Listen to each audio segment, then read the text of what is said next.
Do you need a prompter? Could Elgato Prompter be the one? Let's figure that one out.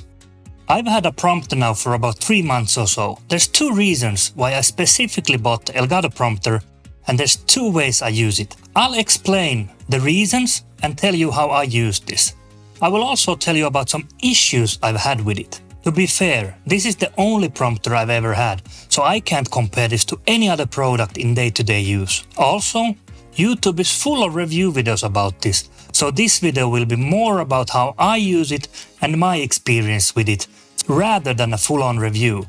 Let's get cracking. A few months back, I was looking for ways to help me make my YouTube videos easier and faster. It took forever to edit my videos, since I just couldn't remember what I had to say. So when recording, there were a lot of material to edit out. After researching, I got the idea that a prompter is what I need, since I could easily see my script in front of the lens. So I used Google and YouTube, of course, to try and find the right prompter for me. There were 2 things I needed the prompter to do.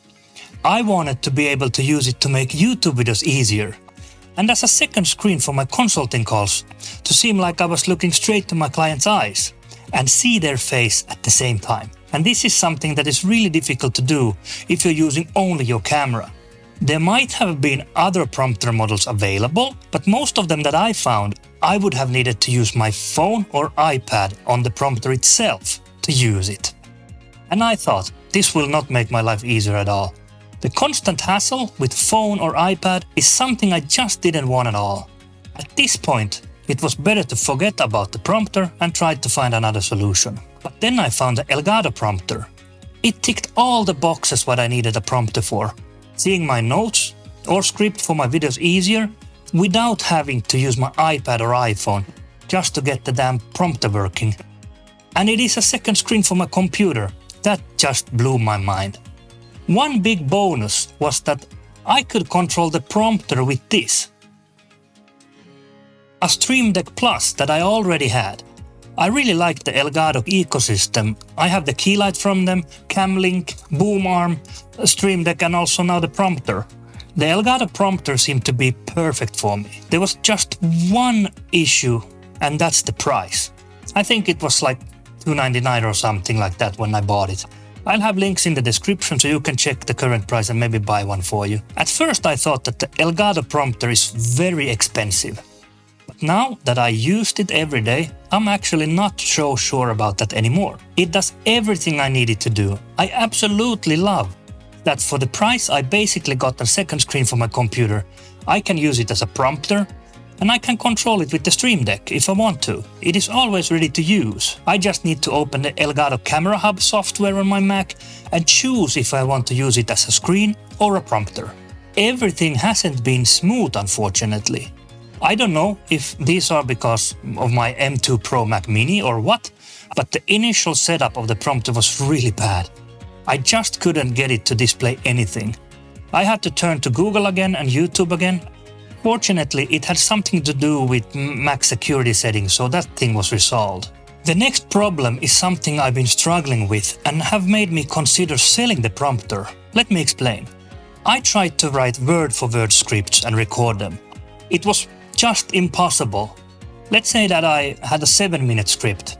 First, it was really difficult to get the scroll speed of the text to be perfect, since I think there's some kind of bug that one section is what it's supposed to be, then the next section is really quick.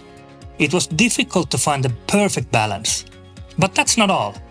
The biggest issue was that in the middle of the script, the text would start lagging like crazy, and whatever I did, it just went really slow.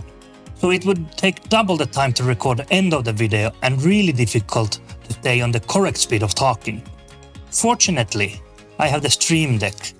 So I just stopped using the auto-scroll function, meaning the text is scrolling at a set speed, and instead control the script segment by segment with the Stream Deck. I actually stopped using word-for-word script also because of this. I use bullet points instead because I find it's easier to control with the Stream Deck that way. A few weeks back, Elgato released a new update for the prompter, and I think it saved the product in my opinion. The latest update brought voice sync. It means that when I'm recording a video, I can now choose my mic as an input in the prompter, and the prompter text tracks my speech. Now I don't have to struggle with the lag of the text or even control it with the Stream Deck. This resolves all my issues with the prompter, and now I think that it has streamlined my workflow like I was hoping to. Would I recommend the Elgato Prompter? If you would have asked me a month ago, I would have said no in terms of using it just as a prompter. But today, with the latest update, I definitely recommend it to everyone. But did you actually know that the prompter won't save your videos if you don't feel comfortable on camera? If you struggle with this, you have to watch this next video on the best tricks on how to talk on camera.